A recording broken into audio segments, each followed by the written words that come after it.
take two. Oh, I have my clapper. I should have got it out. I take two.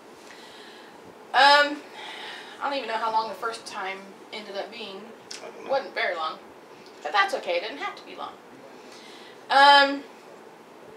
We met October 13th, 1996. Yes, I know the date. Yes, I'm that neurotic. And yes, I have that much OCD about dates. At the time, I was working at a place called Video Update. It was a video rental store. And this is back when they had videotapes and DVDs.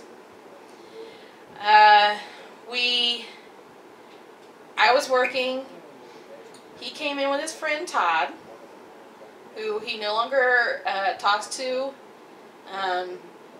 As he said, I'll let you tell in like you did in the original take here. Just, we grew apart. One grew up and one did not. Wow. He's still exactly the way he was in high school. And that was what, 30 years ago? Yes. Yeah. Yeah. He's the exact same way he was in high school, and I am not. No. By any means. No. So we just... If that were the case, we wouldn't be together. We just grew apart. Not my style. So anyway, he came in with Todd. He was wearing a pair of cut-off camouflage. They're technically called BDUs. What does that stand for? Battle dress uniform. There it is. I don't know if you all know this about me. I have an fetish. Okay, an affinity for military men. Our service people, I have a heart for it entirely, clearly, because of, you know. And football players. And football players. Go Purdue! I didn't go to Purdue. No, you did not. I didn't know where. And if that were the case, he wouldn't have liked me then either. We would have not gotten along at that point. So anyway, they came in, rented some video, trying to rent some videos. I had to sign him up for a membership, and that's how I got his name. And then we talked for... Okay, stalker in there every night. As we tell the story, you tell me who you think the stalker was, just for the record. But anyway, we talked for a few minutes. Creeper. And due to the fact that he was wearing military clothing and raggedy military, it was my old Badoos. My old uniforms that I wore for years after that. You did. Wore them for a long time. Wore them out. Wore them out. And grew out of them a little bit. And grew out of them a lot. But and I cut them off as shorts and wore them as shorts. And then when that ended, you know, when my waist got a little larger. We do still have your red airborne shirts, though. Oh, my and PT uniform. Jaden has worn those a couple of times, actually. Yeah. But due to that and the fact that he still had the military high and tight haircut. Yeah, it took me a long time to get over that one. It did. I asked him, I had to step up. Our registers were on a platform, and I had to step up onto the platform. And so we were eye to eye, because normally we're not. He's 5'9", and I'm 5 foot if I'm standing tall on a good day. And I asked him if I could rub his bald head, and he's like, well, sure. And I literally went like this on top of his head. Like you did Boss. Yes, like I did Boss Rutan. Another story entirely. So for everybody out there that's old MMA fans. UFC fans. Boss Rutan. Boss Rutan. Yeah. He's my buddy. So anyway, they left. I turned around and looked at the guy I was working with and said, I'm going to marry him someday. She did. 8 years later, we got married. But however, we were together from that point on. We were together from that point on. He came in pretty much every night that I worked. We were doing inventory at the time. He helped me do inventory because we had to stack the videos, and then we had to search each video and alphabetize them and then count them, and he helped me do all of that. Just so I could be near her. Just so he could be there. And there's a wish list on the counter, and you could,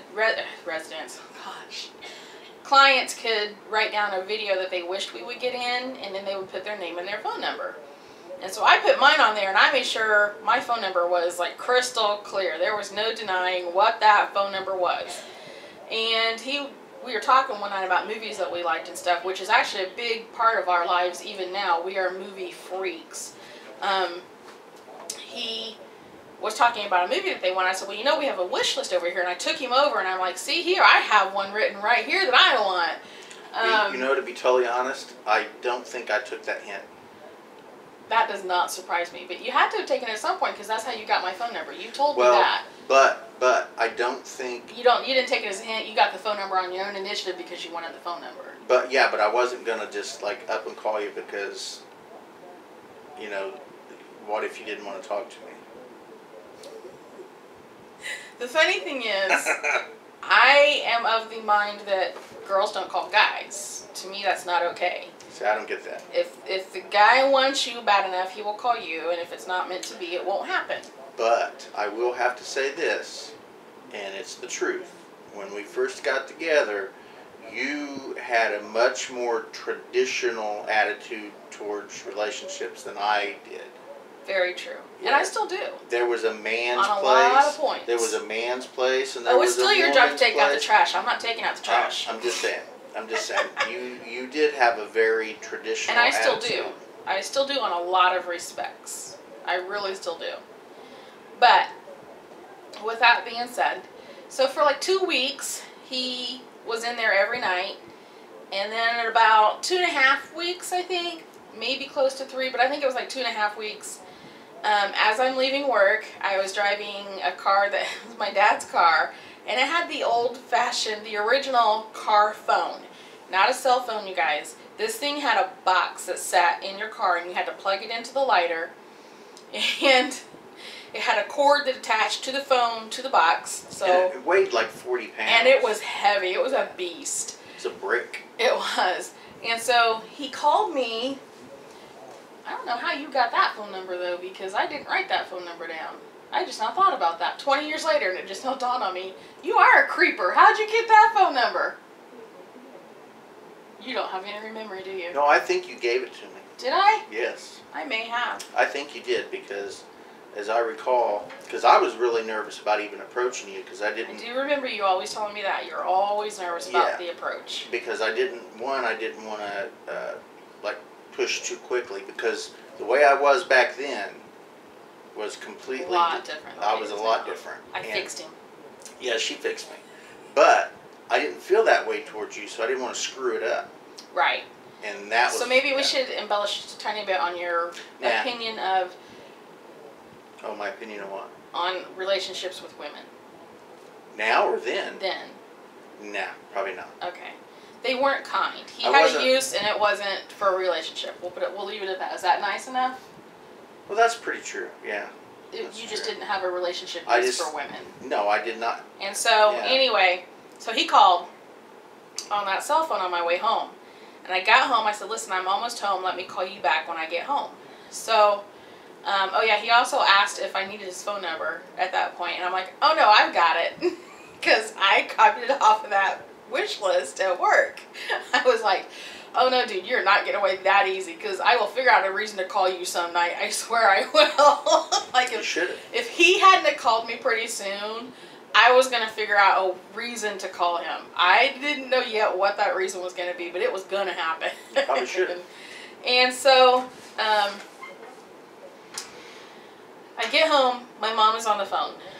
Okay, I lived with my parents, no judging. Yes, I was 26 years old.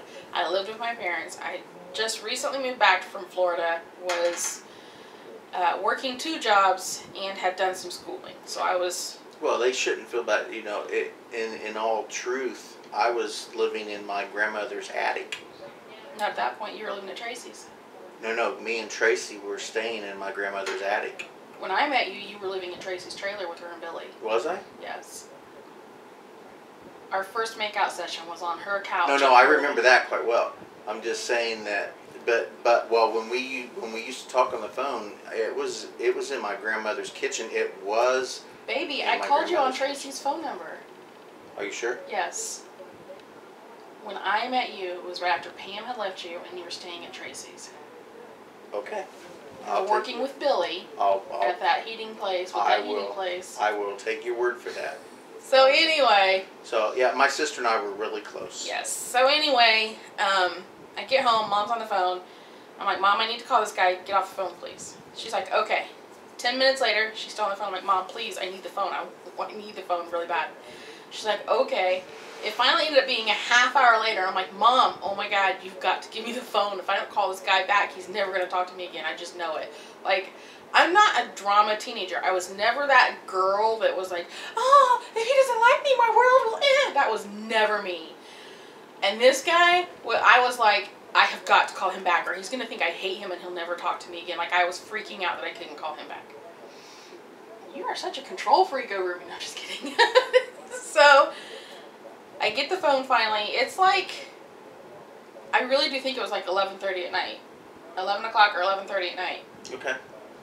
I get the phone, I call him, and we talk all night long.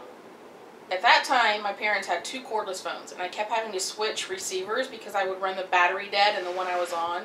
So I'd have to plug it or set it on the charger to get the other one, and I literally kept running them both dead all night long. I remember that. You would say, hold on a second, I got to switch phones. I got to switch phones, so hold on. If it hangs up, call me right back. I remember that quite well. I really do. It was like 7 o'clock the next morning, and I finally said, okay, dude, listen, I've got to like be at work in like 20 minutes. I got to get off the phone. Which actually work came to me. I babysat my girlfriend's kids, and she brought them to my parents' house because I didn't have a car and I didn't have a way to get to her house at that point in time because I was a lowly piece of shit. Couldn't do nothing. Okay, so anyway. That was our first phone call night. We've been together ever since. About, I don't know, probably a month, not even a month after that, I moved him into my parents' house. I didn't ask. I didn't tell them. I just said, hey, come spend the night, and then he never left. And I just told my parents that's the way it is. Hindsight, bad girl. I would never do that to my parents again. I still have regret over doing it that way, but thankfully I have awesome parents who have, forgave and forgot. And they've actually grown to like him now. It took a while. A long time. And I don't blame them, but yeah, that took a long time. I was going to say, you were kind of not nice to me for a little while. They didn't like me at all. Even before they knew me, they didn't like me. Yeah, he walked into my parents' house wearing a tie-dye hippie shirt, holes in his jeans with peace, love, rainbow patches everywhere, long hair. Yeah. No, not long hair. I didn't have my long hair then. By then, no, you're still in your buzz cut. By then, I had my. I used to have really, really long. My hair went. But they just down to my down past the middle of my back and almost to my rear, and I tried. I truly, honestly, really tried to be a passive hippie type person. I changed that. Well, no, you didn't change that. I just kidding. I was. Yeah, I was really, being sarcastic. I really tried to be that type of person, but it was never me. No. It's not our strong suit. Either one of us, really. We're not. I'm more diplomatic than he is. Not me. But he's in your face. If he's mad at you, he's in your face about it. So anyway, we totally got off subject. No, not really. Anyway, it was not too long after that we moved into our first place together during a blizzard snowstorm. That was awesome. And we lovingly referred to it as our closet with a key because it was literally the size of most people's walk-in closets. But it was ours, and it was awesome. I still like that little apartment. I still think it'd be fun to go back now and look at it again to see just how small it was. Where was that? Barcelona. Okay. It's not called Barcelona now, but that's what it was then. Okay. So, anyway, excuse me. We spent about 3.5, 4 years arguing and fighting, mainly because somebody had to learn the rules of a relationship with Michelle. No, I had to learn the rules of relationships, period. With Michelle. And there was not going to be anybody else you're going to have a relationship. No, I was not giving up. No, I don't blame you there. I'm just saying. Yeah. Yeah, he... growing up, he did not have good... Any. He did not have good models for relationship guides. I didn't have any models. Well, you had bad models. So you had models. They just weren't good models. Okay, I guess you could look at it that way. He had very poor examples on relationships and life stuff. So I knew it was there. It was just a matter of getting him to figure it out, and it sucked in the process. Whipping you into shape? Is that what you're doing? Yes. It was hard. Parts of it really sucked. But he did the work, and I'm not gonna lie. I'm not acting like I was perfect or innocent, because God knows I could have handled things a whole lot better. I certainly could have been nicer in my tactics, but that's where my diplomacy stops. A couple of reasons. Number one, I won't be treated like a doormat. Number two, my children won't see me be treated like a doormat, because number three, they're watching how to treat a lady, and I'll be damned. And, when your own heart is involved, it's really hard to be diplomatic. You just you go emotional, at least I do. And I have enough Scotch, Irish, German, Indian in me that it's not good. So my Scotch, Irish, German, Indian would come out, and it would go bad. And so anyway, I'm gonna kind of jump ahead. Our last breakup that we had, we were apart for 3.5 months. It was the longest 3.5 months of my life. It was torture. And at one point during this breakup, I had looked at him and said, if you want me, you have to go get help, because I'm not doing this anymore. Mainly because I wasn't going to do it to my kids. If it was just me, I'd have done it over and over and over again until we figured it out. But I wasn't going to do it to our boys anymore, because he and I would move in together. We'd be okay for a couple of months, and then the cycle would start again, and then I would leave. And it was never a matter of me kicking him out. It was always me packing up our kids and moving out. And that just wasn't fair to our kids. And so he went and got some help. And that was hard. Yeah. But I'm very proud of you. That was, you did what you had to do, what needed to be done. And even if he and I didn't end up together, at least I knew he got the help, because he needed it. And that was equally as important to me as the other part. And then I had gone out of town with my parents to a family get-together from my dad's family. I came back in town. There was a note on my door, can you please call me whenever you get home?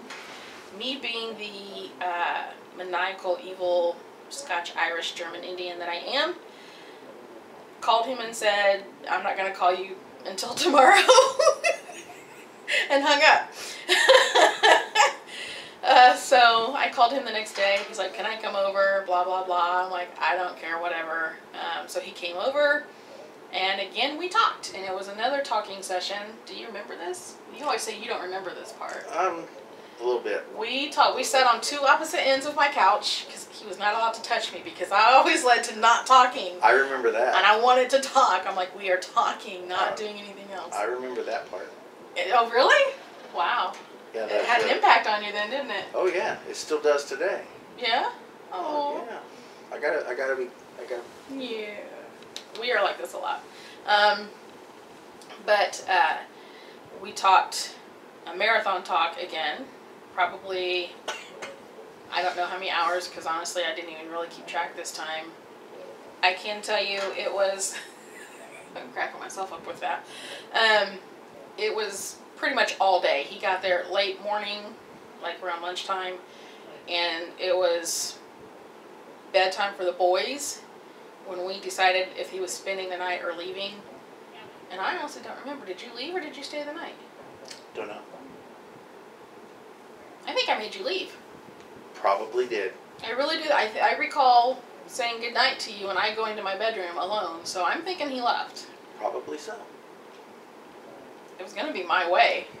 I will tell you that part of this talk involved us setting boundaries for our relationships with other people, as friends, as whatever, and our boundaries within our relationship.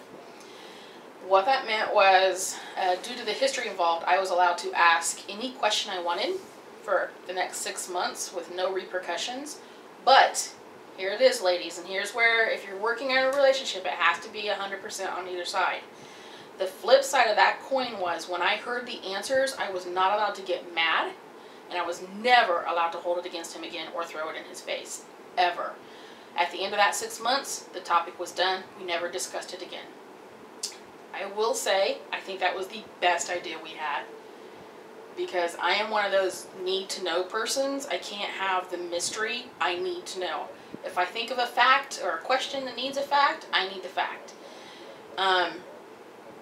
It kind of sucked. It involved 6 months of a lot of tears and a lot of me gutting up and saying, okay, is it really worth the answer? And that's where you're, as the person asking the question, you need to ask yourself, is it worth the answer? Sometimes it wasn't, and I wouldn't ask a question. Sometimes it was. I can say now that we honestly talk very openly if we get on the subject. It's not like we talk about this every day. We don't. But if we ever get on that subject, it's just like us talking about what happened at work that day to us, because it's that much in the past. Am I correct? I don't think we've brought that up in years. Yeah, it's been a very long time since we brought any of that history up. Not even really a need to. And we're fine. So anyway, that's our story. That's how we met. We got married,